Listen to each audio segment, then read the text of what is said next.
Ya está grabando. Entonces, bueno, entonces, esperen que me toca pensar algo. ¿Cómo voy a hacer para explicar eso?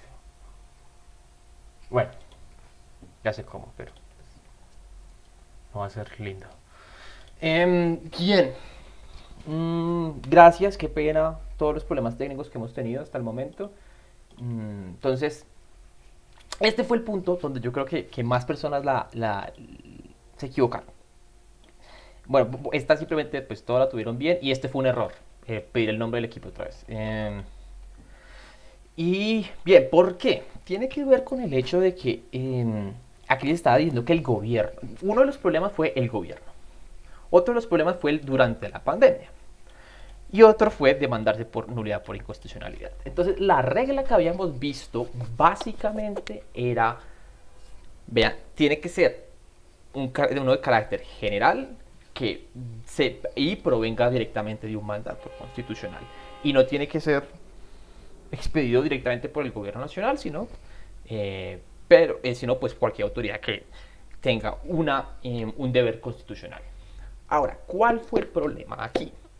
Que mucha gente pensaba que porque un decreto decía, en vista a las facultades dadas en el artículo 4 del 180, numeral 4 del artículo 189, entonces ya, eso salía para decreto, decreto que podía conocer en el Consejo de Estado. Pero si ustedes se pueden ver, el numeral cuarto no es la facultad del presidente, no se trata de facultades reglamentarias y legislativas, sino la facultad y la obligación de mantener la paz. Entonces, no se entiende esto como tal, como que si el presidente estuviera reglamentado. ¿A qué voy con esto? Acuérdense que están los decretos del presidente y los decretos ley del presidente. Cuando ustedes tenían que revisar muy bien de dónde provenía esto. Parte del punto era si esto venía de las facultades dadas por el estado de emergencia, eso no lo iba a conocer el Consejo de Estado. Se trataba de los decretos que simplemente se utilizaban invocando el numeral 11 del artículo 189, que es el de la potestad reglamentaria. Del resto los va a conocer la Corte Constitucional. Entonces, muchos de ustedes se confundieron por eso. Ahora, hubo otros que lo tuvieron muy bien. Pero hubo otra confusión adicional y que fue que en muchos casos comenzaron a poner los decretos que desarrollaban el decreto legislativo madre del COVID. Pero si ustedes se dan cuenta, ese no trae una obligación constitucional como tal. Entonces, no podemos considerar lo que conozca el Consejo de Estado. ¿Alguien tiene el micrófono abierto y tiene una pregunta? Karen, tienes el micrófono abierto. No sé si tienes una pregunta. Ah, listo. Oh, qué pena, pero yo sí tengo una pregunta. Ah, no, listo. Sí, sí, sí. Al final, ¿qué sección es la que conoces? Que no me quedó claro por la Todas las info. secciones según la especialidad. Vale, muchas gracias. No, listo, con muchísimo gusto. Ahora, otra cosa es que tengas que presentarlas en la sección primera persona, no la pregunta.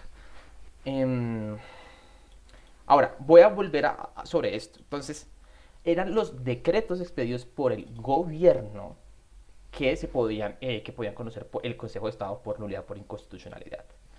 Hubo un caso que casi me saca. No sé, me tocó llamar a una magistrada de la corte y todo, a una magistrada auxiliar de la corte y todo, porque están los famosos decretos reglamentarios, que los decretos únicos reglamentarios que compilan todo esto que se escribió durante el gobierno de Santos, y esos decretos normalmente conoce el Consejo de Estado. Pero extrañamente, durante la pandemia se han hecho algunas modificaciones. Estoy aquí hablando directamente con el grupo Los Ilusionistas. Pusieron uno de esos y el cuartel puso otro. Déjenme ver. Eh, esos los valí. Es súper extraño esos porque son. O sea, porque yo creo que le pegaron al perrito. Porque lo que hace es invocar el estado de excepción como algo en los considerandos, pero nunca lo cita como dentro de las facultades. Y como es potestad reglamentaria, yo sí entiendo que esto es la normalita. Pero no, este punto estaba súper confuso. Si se iban por ahí, pues si no, pues o sea, pues, bien. Mm, Entonces, bueno, voy a ir con un poco de retroalimentación. Qué pena el desorden acá, pero pues es que hubo muchas cosas. Em, Hubo una cosa muy inteligente que hizo el grupo Discoteca y Biblioteca y Discoteca. Que esto fue lo más, o sea, es el Big Brain Time más grande que he visto en la materia en mucho tiempo, que fue que al principio de la pandemia la Corte Constitucional dijo específicamente que iba a conocer de unos decretos y que le mandaba otros al Consejo de Estado. Y citaron la parte de la sentencia donde decía eso y pues nada que hacer. No, pues muy bien. Eh, el grupo, no sé si en ese momento, o sea, como cambian de era hoy no tengo sueño, cometió un error terrible que fue decirme que ninguno, porque todo, pues, o sea, estábamos durante la coyuntura. Esa es precisamente la trampa, que hay decretos que durante la pandemia, y no lo estoy diciendo con razón de la emergencia, sino durante, es temporal, se podían demandar. Entonces, pues, cuidado con eso. Ahora, bueno, a Lonely sí le fue muy mal en este taller, pero yo no sé por qué citaron un decreto de Perú y otros dos decretos de la alcaldía de Bogotá. Entonces, no eran general, o sea, el de Perú podía ser general, pero pues era de Perú y los de la alcaldía de Bogotá podían ser generales. Perdón, no se derivaban de facultades constitucionales. Eh, Ahora, los ilusionistas citaron el decreto 465 de 2020 y el decreto 600 de 2020, que eran muy parecidos, pero el decreto 600 sí se los valí, por lo que decía ahorita de la de reglamentación de los decretos únicos reglamentarios, pero el 465 no, porque dice específicamente que está desarrollando una ley. Entonces, si viene desarrollando una ley, no podemos decir que conoce por nulidad por inconstitucionalidad.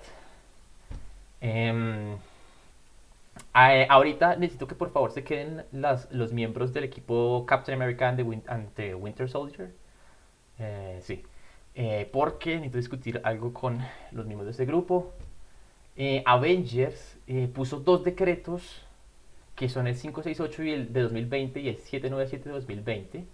Y los dos son de la corte porque son expedidos en el estado de emergencia. Entonces no puede ser. Y Requesón tiene otro problema aquí porque, y discoteca y biblioteca tiene otro problema aquí porque están citando decretos que tienen control automático de legalidad, que es otra cosa completamente distinta. No sé por qué se metieron por ahí, pero se metieron con otras cosas que era cuando se desarrollaba el decreto legislativo de estado de emergencia. No sé por qué o sea, creí que el punto era más sencillo. Evidentemente no. Entonces, pues bien, creo que hubo muchas confusiones, pero básicamente, les reitero, es expedido por el gobierno nacional, ya sea el presidente, un ministro, pero que tenga quiera hacer un acto administrativo general, em, y tiene que, perdón, el gobierno, derivado de una deber constitucional y no cuenta los decretos que saca el presidente en busca de preservar la paz. Eso es, por supuesto que no.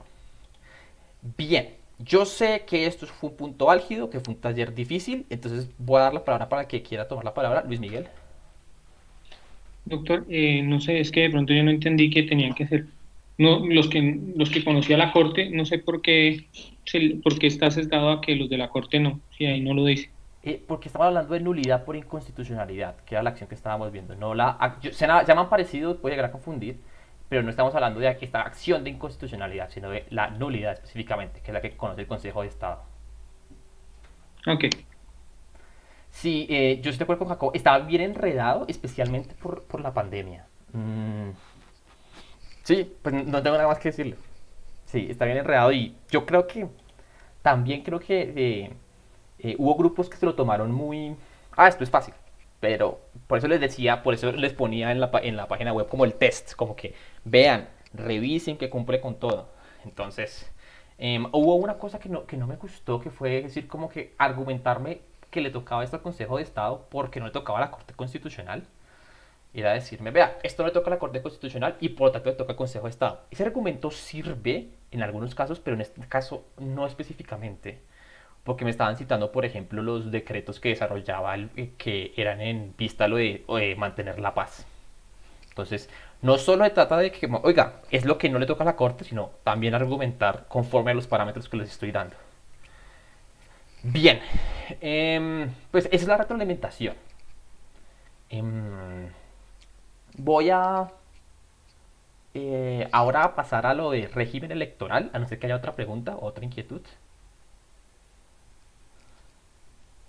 Sí, Laura, cuéntame. Sí, qué pena contigo. ¿Será que nos puedes, digamos, yo sé que eso está en la página, pero volver a enlistar como los que sí conoce el Consejo de Estados, que eso sí es como un poquito confuso y de pronto eso fue lo que influyó Listo. en la Listo, hagamos una cosa. al Entonces punto.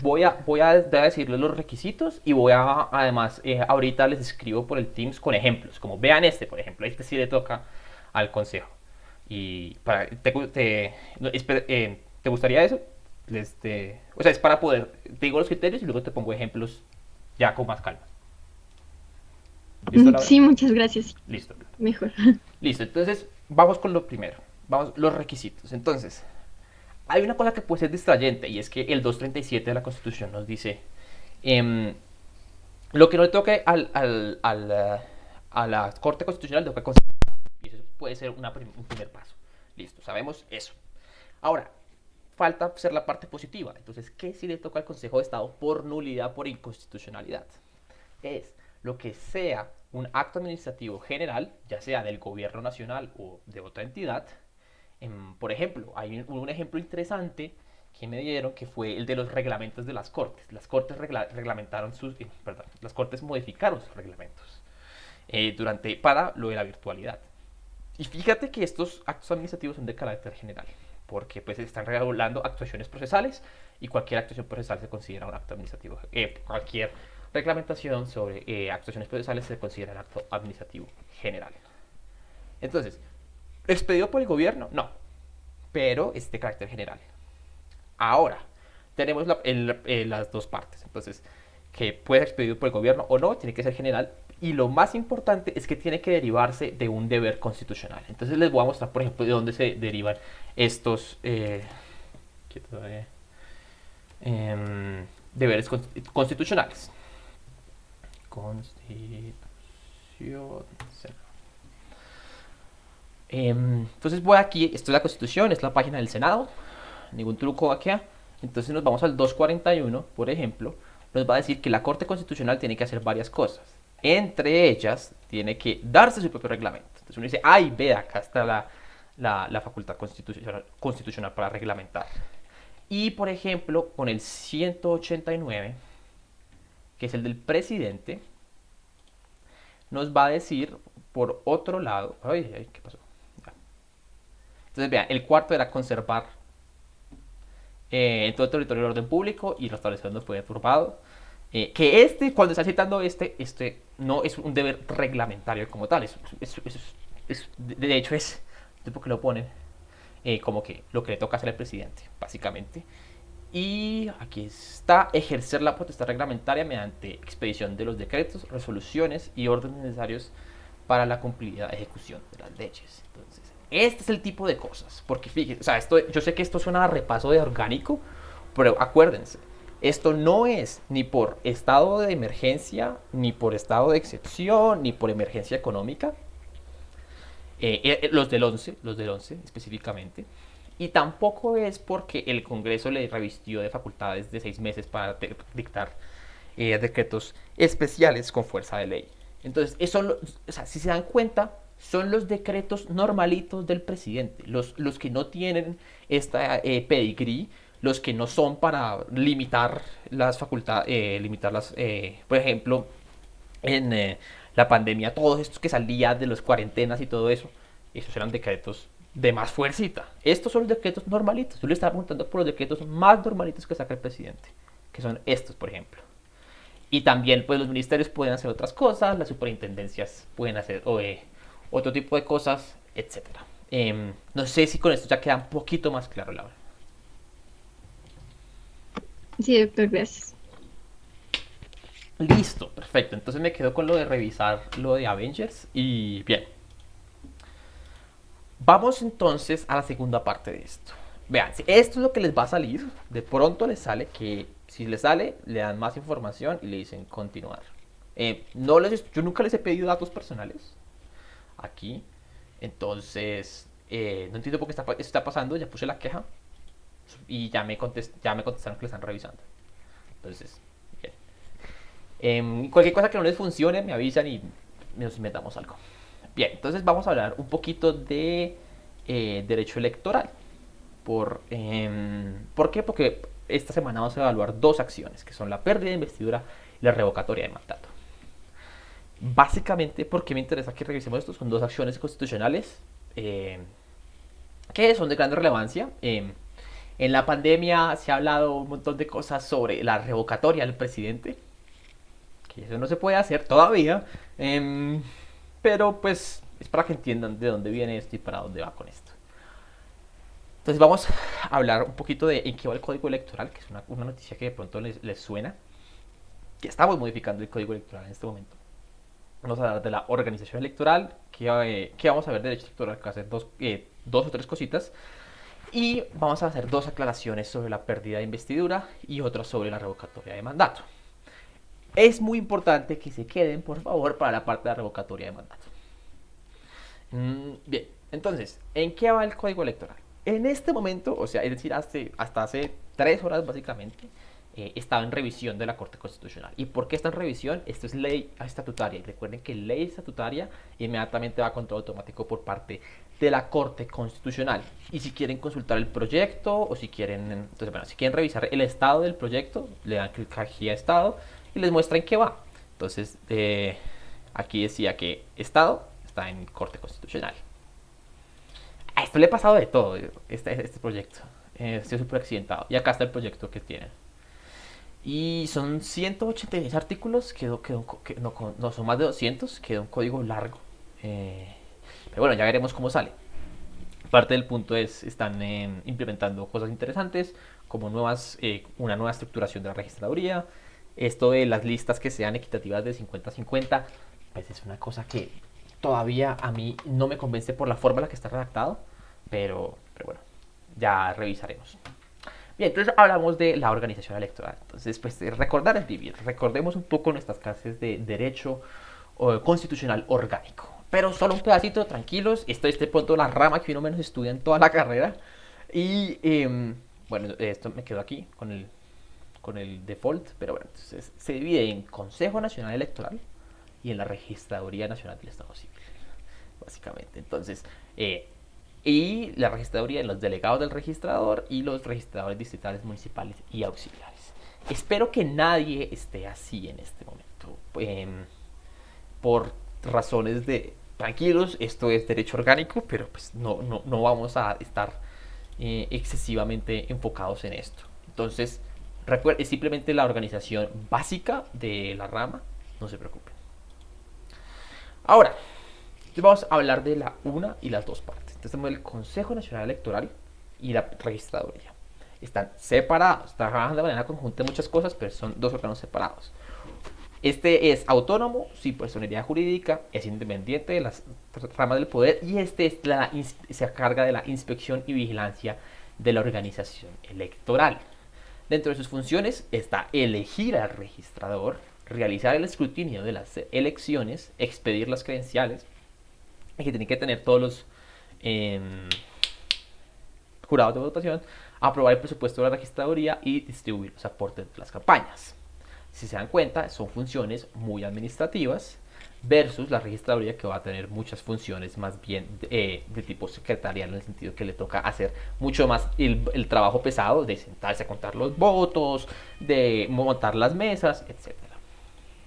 Ahora, la registraduría tiene las siguientes características. También es autónomo, no tiene personería jurídica, está independiente de las tres ramas del poder, registrar, y pues también tiene otra función adicional, que es registrar la vida civil, identificar a los colombianos y organizar los procesos electorales.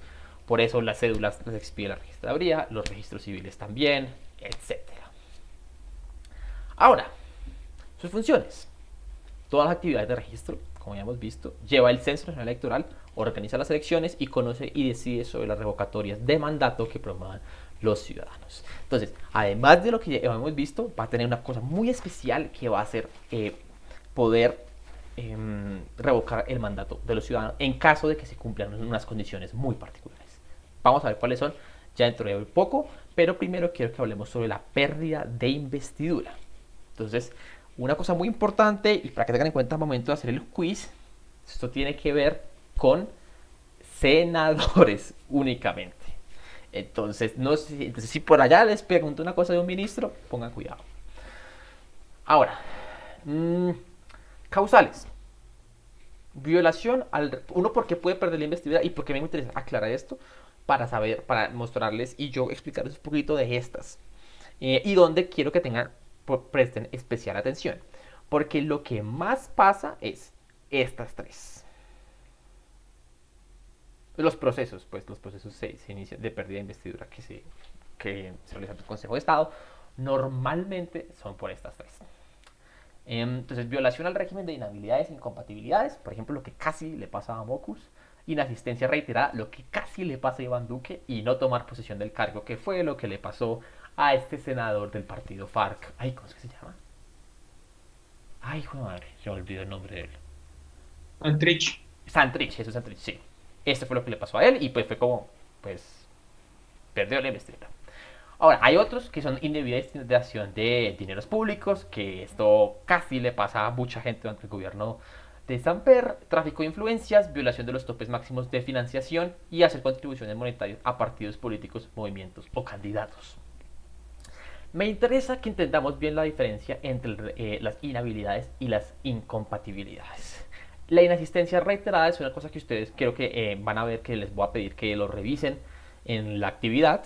Entonces, pues eso es parte del taller. Y pues no tomar posesión del cargo es bastante evidente. Cuando se instaura el Congreso, pues no hay toma posesión del cargo. Bien, entonces, las inhabilidades y las incompatibilidades. ¿Cuál es la diferencia fundamental? Las inhabilidades son previas, es decir, son una condición que afecta a la persona previo a ocupar el cargo y por lo tanto está inhabilitado para lanzarse. Y las incompatibilidades surgen durante el ejercicio del cargo para que fueron elegidos. Entonces, acá simplemente es para que entiendan las diferencias, para que no se confundan. Y parte del punto son cómo vamos a entender los efectos. Si uno pierde inhabilidad, la investidura por inhabilidad, se entiende que es que uno nunca pudo ejercer el cargo y lo que pasa es que simplemente están anulando la elección. Pero en el caso de las incompatibilidades es que tienen vigencia durante todo el periodo. Es decir, en cualquier momento desde el periodo, si yo entro en una incompatibilidad, me pueden hacer que pierda la investidura. Ahora, ¿cuáles son cada una? No se preocupen, están en el material de la semana. Ahí están. No me voy a detener acá, pues tampoco es verlas, la idea es verlas. Si queda alguna pregunta del material, me la pueden comentar. Pero por ahora me preocupa saber si frente a esto que estamos viendo hay alguna pregunta.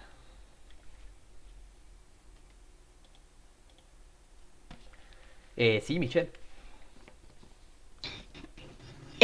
Pablo, respecto a quienes le aplican esa pérdida de investidura, ¿solamente a los senadores o también a los que están en la Cámara de Representantes? A los congresistas. Es para congresistas. Congresistas en general. Sí, Okay. sí.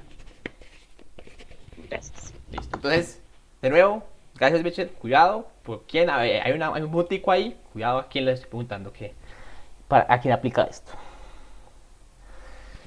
Bien. Sí, entonces, continuemos entonces. Hablemos sobre la revocatoria de mandato. ¿Y por qué quiero que hablemos de la revocatoria de mandato?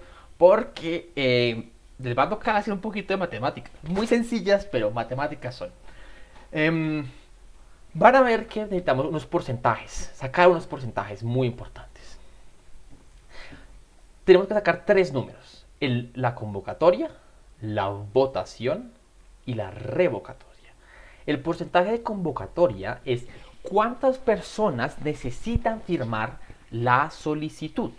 Como les van a ver durante el material, uno puede hacer caso a la registraduría y uno dice: muy buenas tardes, me gustaría proceder para revocar a el alcalde de Manizales, por ejemplo, o el alcalde de Quibdó. Entonces, le van a entregar unos formularios y ustedes tienen que contar con unas firmas. Y la autenticidad de las firmas las revisa la registraduría también. En Bogotá, más o menos yo tengo recuerdo desde que a Garzón, que a todos los alcaldes les comienzan a poner proceso de revocatoria. Nunca ha salido, nunca ha prosperado. Peñalosa se salvó por, por ahí una cosa burocrática. Em, Petro también lo tuvo. Y bueno, estos porcentajes que van a ver, estos son nuevos, básicamente. Nuevos en el 2017, creo que se modificaron. Antes eran mucho más exigentes, ahora se les bajó, precisamente para poder ejercer este derecho. Ahora, entonces, ¿cómo hacemos para calcularlos? Entonces, primero, la convocatoria, esto es lo que digo, ¿cuánta gente tiene que firmar el formulario? Tiene que ser un número equivalente al mínimo 30% de los votos obtenidos por él o la elegida. ¿Qué significa esto? Significa que si lo eligieron con 1 millón de votos, lo mínimo que necesitamos para poder convocar la revocatoria es 333.000. Ah, no, el 30, 300. Ay, no, 300. 300.000, Pablo. Sí, 300.000, sí, qué 300.000. pena. ¿Sí ven? No es fácil, no es fácil para los abogados hacer esto. Son 300.000 votos. Ahora, la votación. Y aquí comienza el Cristo a padecer. Porque las cifras no van a tener tanta relación como ustedes piensan.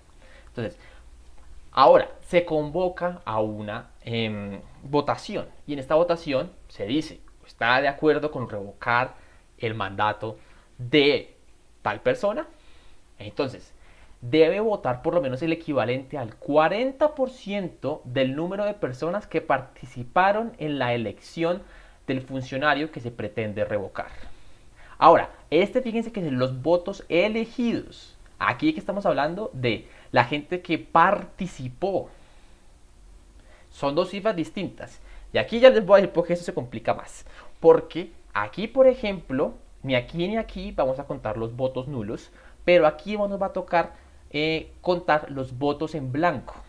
Entonces, ya les muestro cómo se calcularía.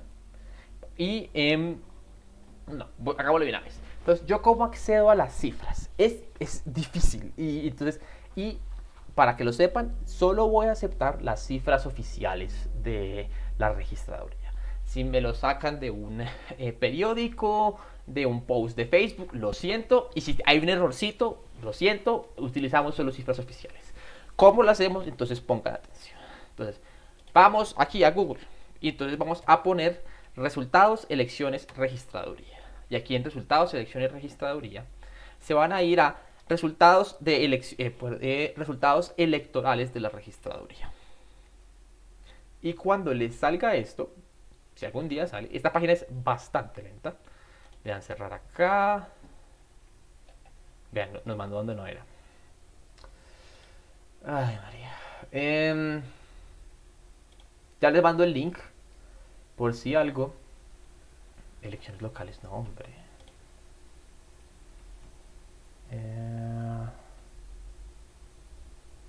Pero ahorita me metí.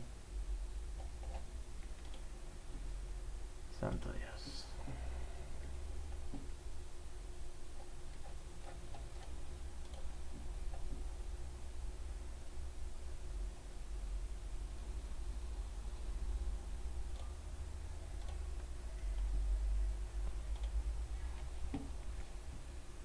Ya, listo. Esta es la página. Yo se las dejo en el material, está en el material, pero se los voy a mandar también por acá en caso de que suceda cualquier cosa. Michelle, ¿tienes una pregunta o se te quedó la mano adelantada ahorita?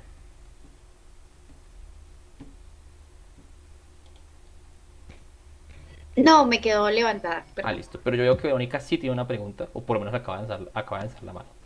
Entonces, Sí, cuéntame. Pablo, yo tengo una pregunta. En el ejemplo que estamos poniendo de los 3.000 votos, o sea, en la convocatoria de los 3.000 votos que había obtenido esa persona, en la votación tendría que ser el 40% de los 3.000 votos. No, gracias por la pregunta, pero fíjate, estamos viendo. Ya te voy a explicar esto.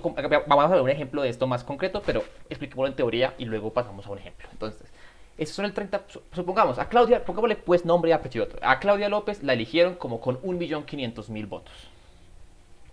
Bueno, la verdad no me acuerdo, pero creo que esa es la cifra. Entonces, para sacar cuánto tengo que yo para convocar a la revocatoria, tengo que sacar el 30% de ese 1.500.000. Pero, ¿cuánta gente votó en la elección de Claudia? 4 millones, digamos. Entonces, Para sacar cuánta gente tiene que votar para que la votación sea válida es el 40% de esos 4 millones, no el 40% de esta cifra. Ya vamos a ver con un ejemplo, ¿listo? Pero más claro ahí, hasta ahí. Sí, más claro, gracias.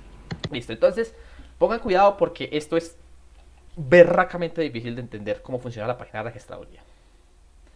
Entonces, cuando ustedes van al histórico de resultados, entonces ponen en Google registraduría histórico de resultados, les va a salir esta página que ya les puse ahí.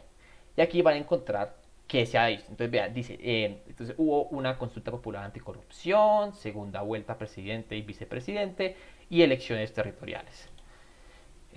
Perdón, este es del 2019, es esto, del 2018 es esto, que fue primera vuelta, el Congreso, primera vuelta, segunda vuelta y una consulta popular anticorrupción.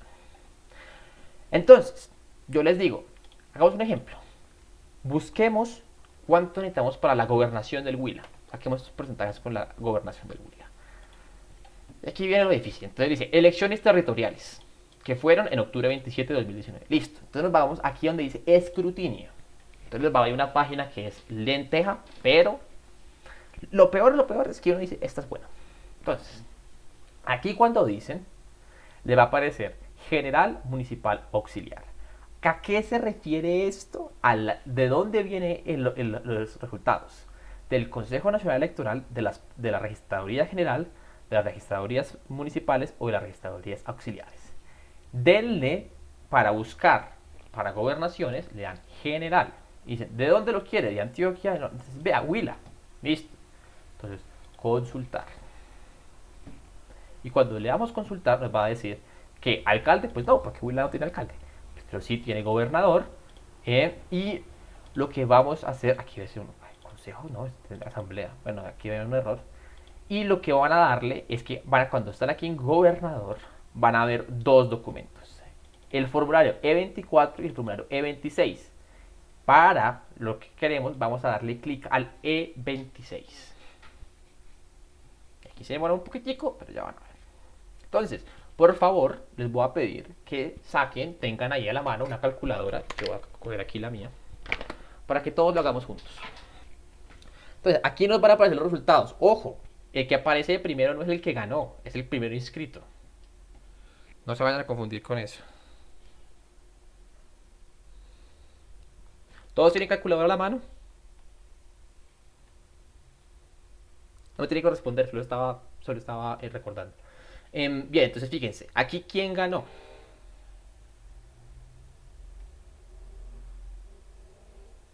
Ahora sí estoy preguntando para que me respondan. Luis Enrique, creo. Sí, Luis Enrique Duzán. Vean, Sí, el Luis último Enrique Duzán. tiene 237.386 votos.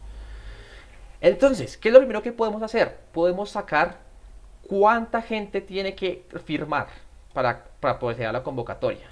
Entonces, ¿cómo hacemos? Multiplicamos esto por 0.3. Entonces, 237.386 por 0.3. ¿Cuánto les da?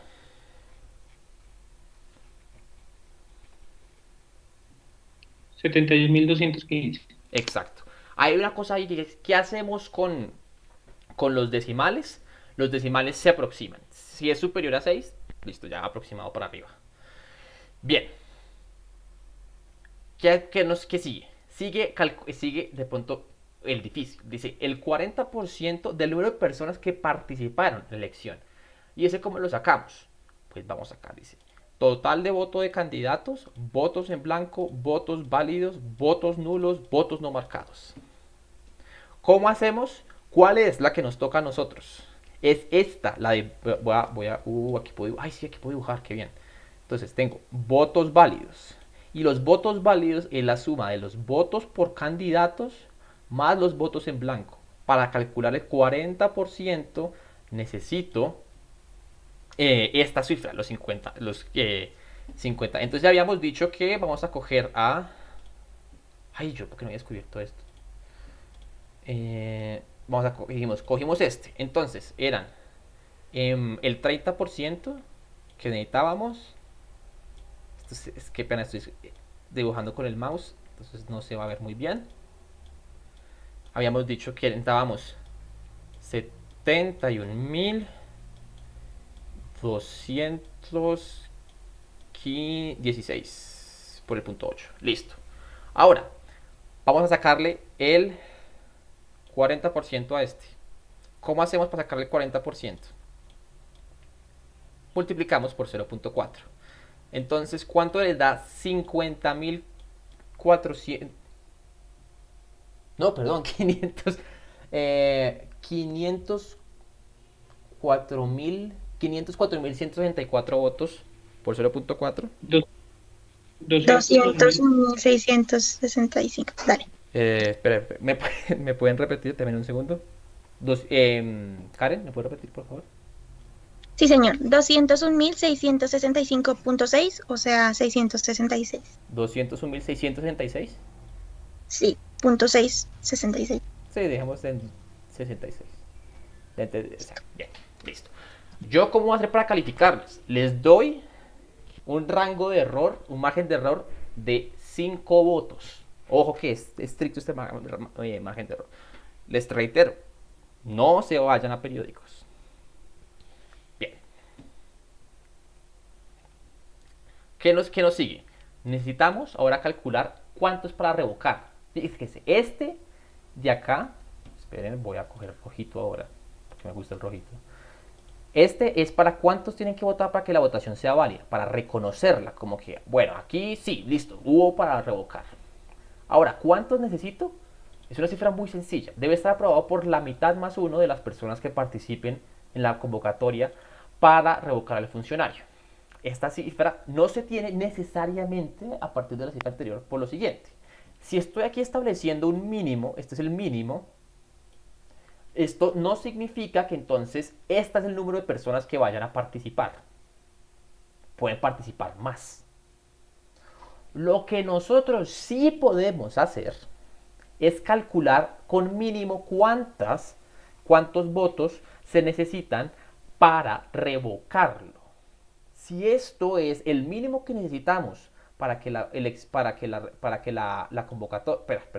votación sea válida, podemos también sacar el mínimo para que se revoque. ¿Cómo hacemos eso? Dividimos esto en 2 y le sumamos 1. ¿Cuánto da eso?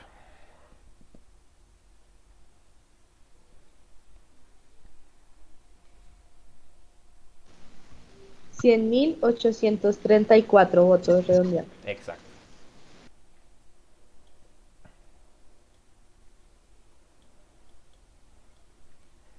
Entonces, cuando yo les pregunte cuánto se necesita para revocar, ustedes me tienen que dar esta cifra. Me tienen que dar el mínimo. Esta cifra me parece súper importante. Es decir, yo no puedo predecir cuánta gente va a participar, pero yo sí le puedo decir mínimo cuánta gente tiene que participar para que se revoque. ¿Listo?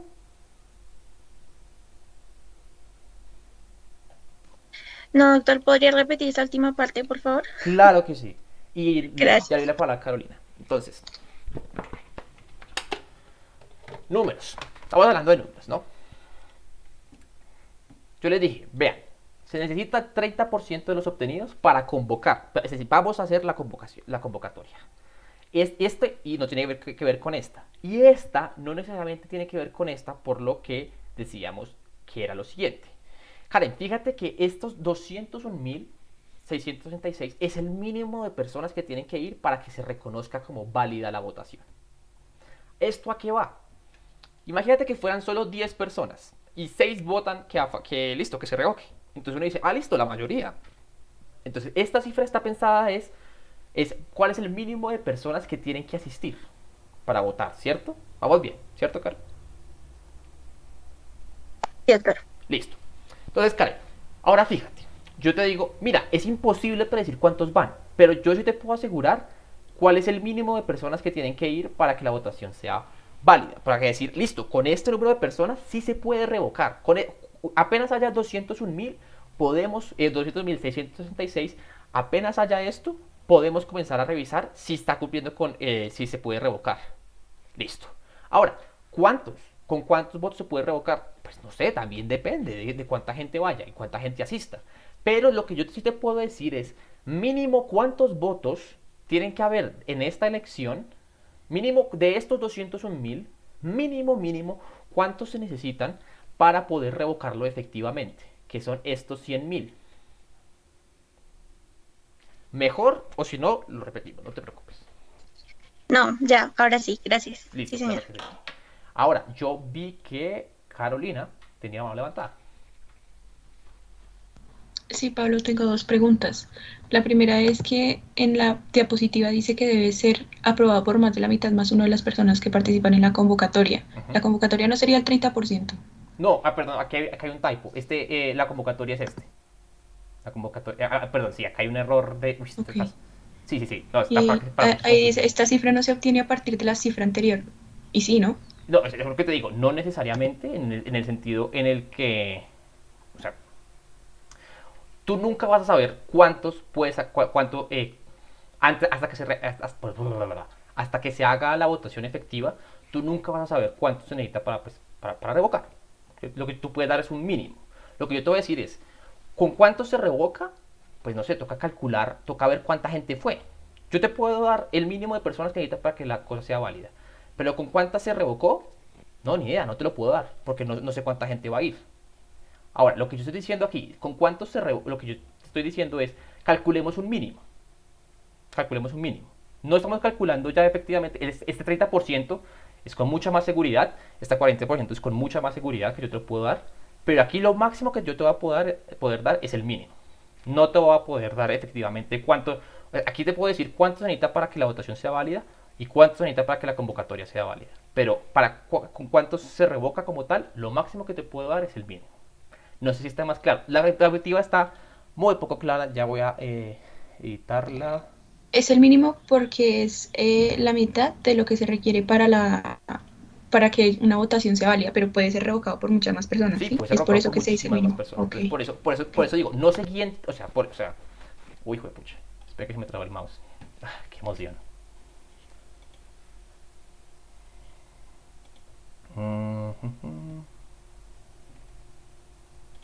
Bueno, yo edito ahorita, pero pues dejo ahí abierto el editor.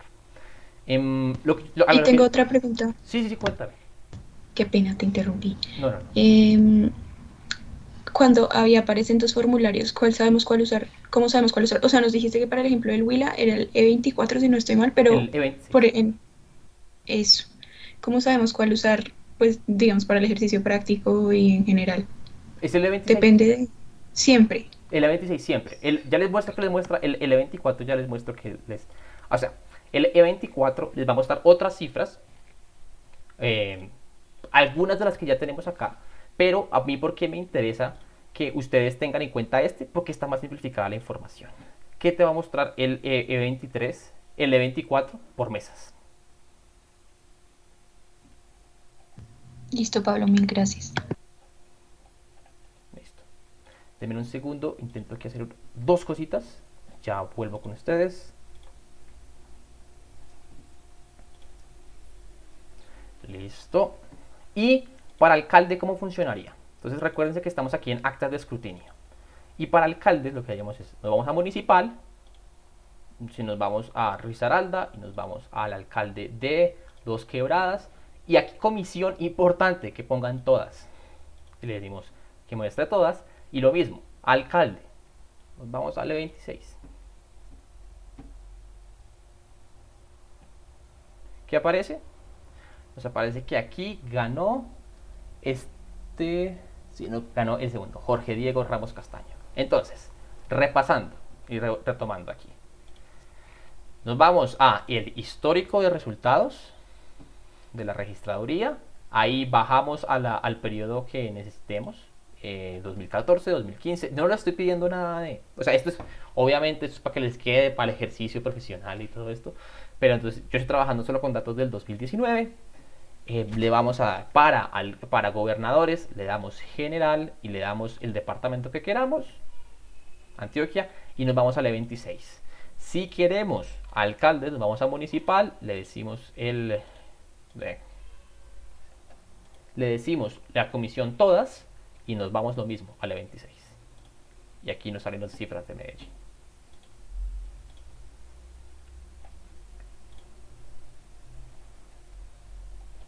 Listo. Eso es lo que tenía que contarles para hoy. Voy a corregir esto en la diapositiva que se ve, por lo menos confunde un montón. Que ya, gracias Carolina por hacerme caer en cuenta de eso. Y no sé si haya más preguntas.